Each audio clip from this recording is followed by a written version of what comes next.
It is good to be back, Georgia. It is good to be back. Wow. All I've got to say is a huge thank you to Ann for the introduction, but I'd just be clear with you, I would play on her team. I will tell you that. So that's what leadership looks like. And to this incredible community and to your mayor, Mayor Van Johnson, thank you for that. So, all of you, thank you for the warm welcome, and thank you for the sign on Gus. I am grateful for that. I am grateful. Look, you can, I think Gus turned 18 2 weeks ago. He voted last Wednesday. He voted. So. Look, we got a Tuesday afternoon, and all of you are here, and I continue to say it. This is why I remain so optimistic. You could be anywhere doing anything else. You're here because you love this country deeply, so thank you. All right, here we go. Final week of the race, folks. 7 days. Folks are still making up their mind. You know that. It's hard to believe, but they're still doing it. And I know you've heard from people in your life this version of what's going on with them right now. Well, I can't really stand Donald Trump personally, but I think the economy good, when he was in. I think the economy was good. Look, people are trying to rationalize voting for this guy. I will say this. I think some people's memories are a little fuzzy about what 4 years ago was. Keep in mind, 4 years ago, we had lost 2.7 million jobs. Unemployment had shot way up. Supply chains were devastated because Donald Trump botched the pandemic response. You remember the days when you were trying to find hand sanitizer and toilet paper? That was because of Donald Trump, just to be very clear about that. Not to mention the tens of thousands of Americans that died because he did not take COVID seriously. That's what happened. So look, 4 years ago, when he tells you, were things better 4 years ago? Yeah, if you were a billionaire because you got a tax cut. The rest of us got screwed during the deal. That's what happened. Look, what do you expect from a guy? And I keep saying this. Let's just dispel the myth of this, that Donald Trump is some type of businessman or whatever. This guy went bankrupt 6 times. Everything he touched went bankrupt. So I'm going to say it, and I think now in the last 7 days, let's just talk turkey about things. Donald Trump's a loser in everything that he's done. That's what he's done. That's not a pejorative. That's an observation based on facts. He loses jobs. He loses businesses. He loses in court. And no matter what J.D. Vance says, he lost the 2020 election.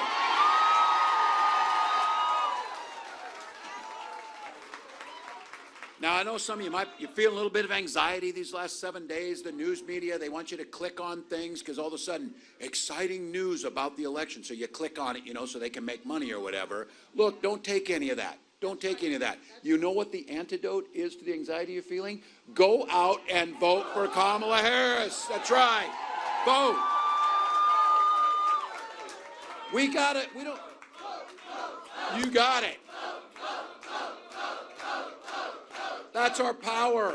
That's our power. Trump wants to talk about the past. Kamala's got a new way forward. She knows this economy works best when it works for all of us. That's the way it needs to be. I am incredibly proud to be on this ticket with her, especially for this, because you heard about the coaching and stuff. We've got real plans for America. Not concepts of plans, real plans. Lower costs, put more money back in your pocket, and make sure that everybody in this country gets an opportunity to get ahead, not just get by.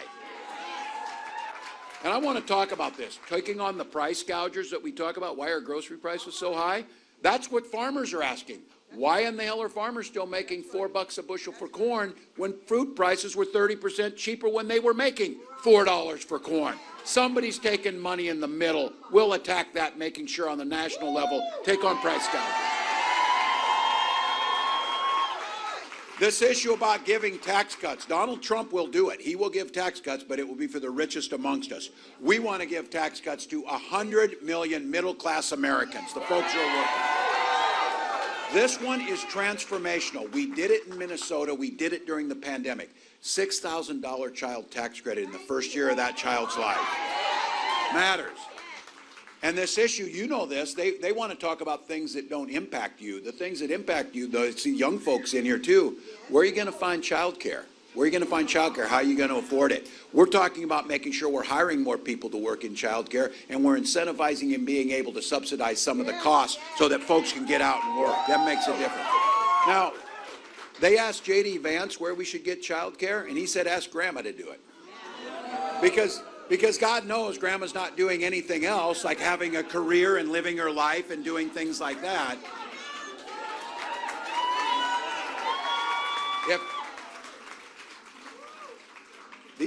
We should offer classes to these guys to learn how to talk to women so they can get this right, because they don't know how to do it. Kamala wants to extend, and this is another one of those big issues, access to affordable pharmaceuticals. These aren't nice to have things. This is not a new pair of tennis shoes. This is insulin that you need to save your life. And so when we capped it at $35 for seniors, she wants to take it for everyone. We did it in Minnesota. The reason we did it for everyone in Minnesota was there was a young man named Alex Smith. He turned 26 and got off his parents' insurance. He started rationing his insulin. He died. His mom, Nicole, came to the state capitol and said, never again will I have a mother lose her child. So we have $35 insulin for everybody. Not only is that the right thing to do, but this is the price gouging issue. They were charging for that little vial of insulin that we now cap at $35. They were charging $800 for it. It cost $5 to make it. They're still making $30 for each one. They will do just fine. So look, for all of us in here too, and the young folks in here, I know this one's not going to register much with you, but trust me, when you turn 60 and get in there, there's a couple things you really start paying attention to, Medicare being one of them. That's how we live with dignity when we get older. Kamala proposed having Medicare pay for in-home care so our seniors and our parents can live in their homes longer. Smart. Now listen, everybody, and they say, well, what are their concrete plans? You're not going to hear Donald Trump talking about this stuff because he doesn't believe in Medicare, doesn't believe in Social Security, doesn't care. But when she said, let's expand Medicare to pay for glasses and hearing aids, what a novel idea. What a novel idea. Now, Trump's plan, they had a bunch of experts look at it. Trump's plan will bankrupt Social Security in 6 years. 6 years. Now, I want to just talk about this on Social Security. When you're a billionaire and you're sitting down at Mar-a-Lago, and remember the reason he's a billionaire because his dad gave him $400 million. Any one of you would be multiple billionaires richer than him if you had it started out. But look, he doesn't give a damn if the Social Security check gets deposited or not. You know who does care? My nearly 90-year-old mom, because she pays for food and heat with that money. And you know what? She paid into it. She paid into it. Now, Donald Trump wanted to tell us, and J.D. Vance tried to explain to me after Trump's concept of a plan. He tried to explain the plan, and I said, you should go back to the concept, because when you explain it, it's even worse.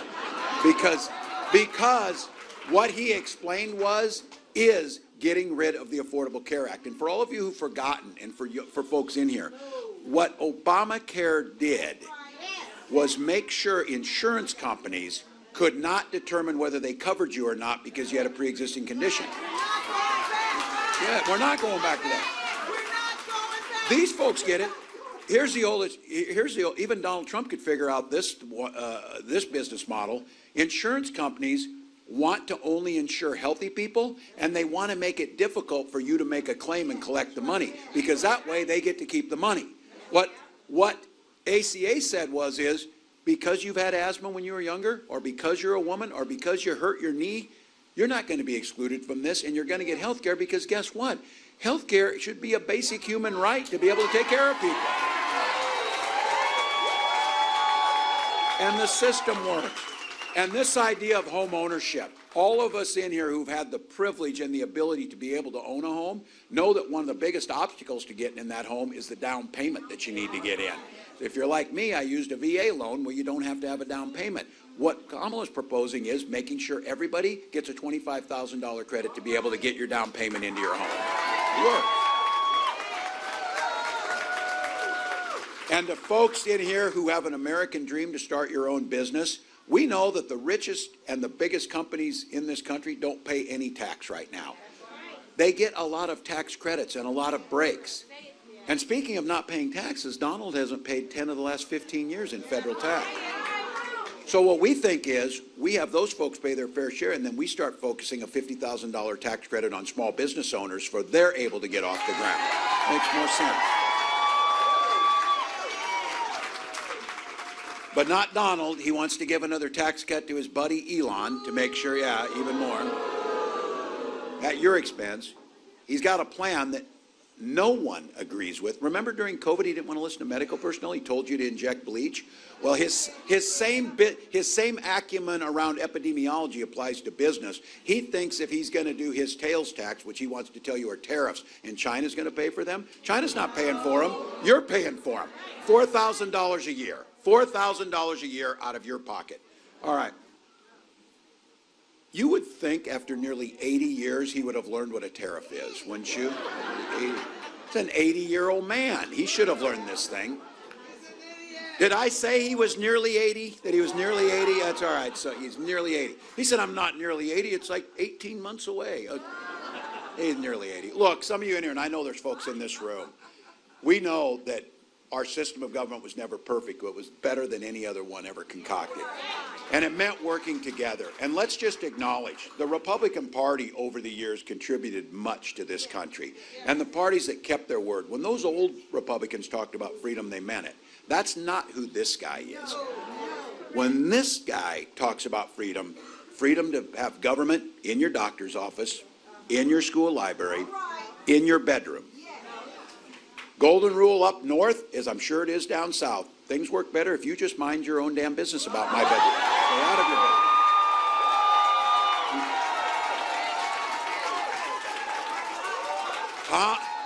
Kamala knows when she talks about freedom, freedom for you to make the decision, not politicians. Because I will be damned if we need Donald Trump concerned with our bedrooms. I'll be damned if we need that. He needs to worry about his own on this. You know that.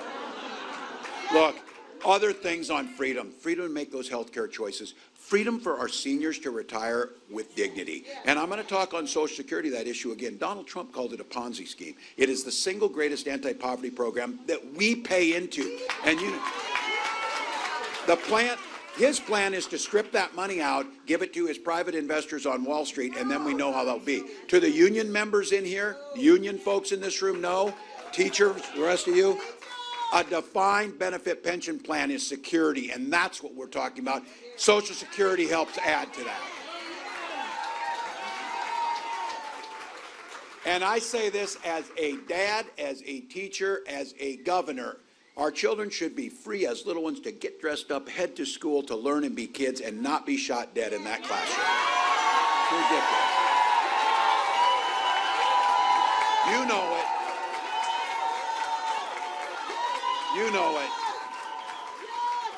And don't take a back seat on this. I know guns. I am a veteran. I'm a hunter. I'm a gun owner. Kamala's a gun owner. What we know is we can clearly uphold the Second Amendment while also upholding our first responsibility, protecting our children. Now, lots of stuff going on. 7 days, lots of anxiety, all these things going on. I'm going to take just 1 second here before we wrap up to talk to the guys in this room, and thank you for coming. Think about this. Think for a moment about the women you love in your life, your partners, your wives, just all the rest of them. Their lives are at stake in this election. That's what's here. Donald Trump's the one who appointed those Supreme Court justices, those three, who overturned Roe versus Wade. Now, young women in this room, you've got less rights than your moms had. 20 states, including this state, have a Trump abortion ban. He calls them a beautiful thing. Georgia, you're seeing it here. You know what a beautiful thing looks like. Amber Thurman, mom of 6-year-old boy, medical assistant, dreaming of being a nurse. Trump took down Roe. She was forced to wait 20 hours to get urgent medical care she desperately needed.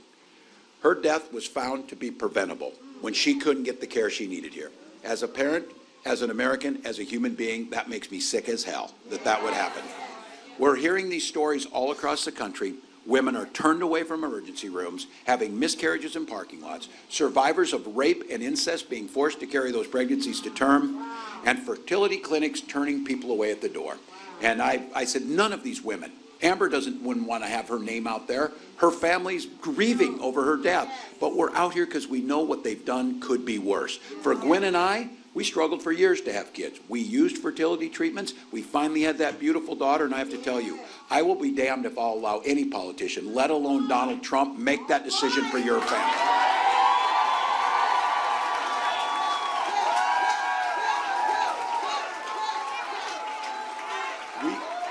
Keep in mind, this is the power.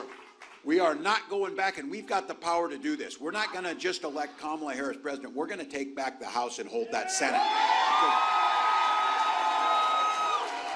And you know why we're going to do it? Because America's counting on us, and she'll make sure that when we do that and a reproductive freedom bill comes to her desk, she will sign it.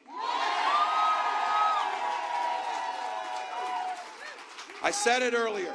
You're here because you love this country. But I'm just going to say it. That can't be said about all candidates in this race. Trump last week called this country the garbage can for the world. Literally trash talking this country. Look, folks, it doesn't get much simpler than this. Donald Trump does not love this country because he is incapable of loving anything other than himself. That's what it is. Kamala, I, and all of you, we believe this is the greatest nation on earth. She believes in the founding promise just like you, and she's ready to fight for it. So here's the deal, folks. 1 week from today, we're going to win this thing. We are going to win this thing.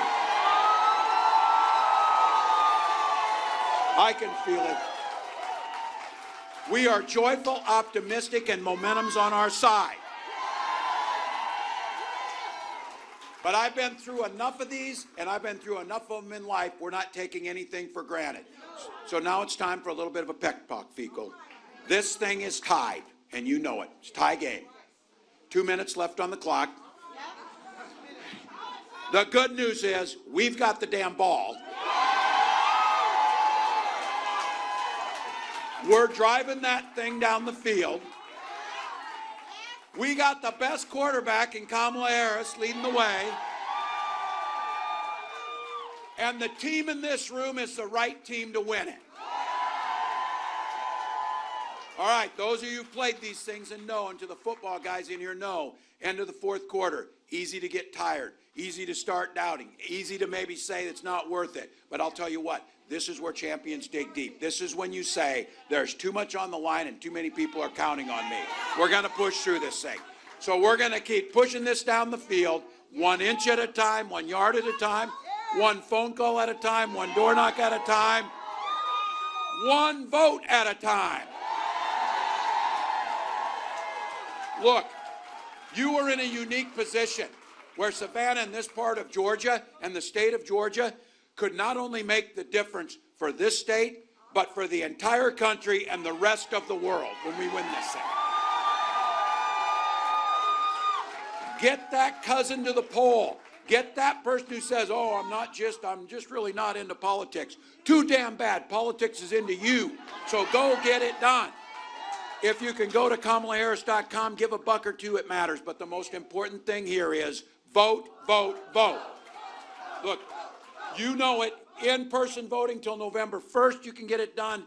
If you've got a mail ballot, drop it in the mailbox. Don't wait anymore. If you're looking to vote in person, iwillvote.com/GA to get that done. Take your ID with you. And I know you all have at least one person you can take to the polls. This thing in Georgia might be won by 1 or 2 per precinct. I was asking last time, how many did we win by last time? And somebody said, ask Trump. He was trying to find those ballots. 11,000. Let's win by more than 11,400 this time.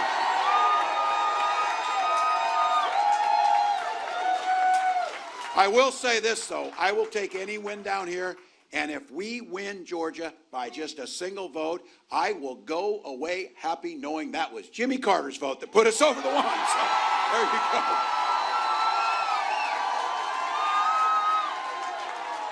So folks, Make a plan to vote. Make a plan to get somebody to vote. If you can volunteer, we've got great teams out here. Knock a couple doors, call people. This takes your anxiety away because you're in the fight. You're making it happen.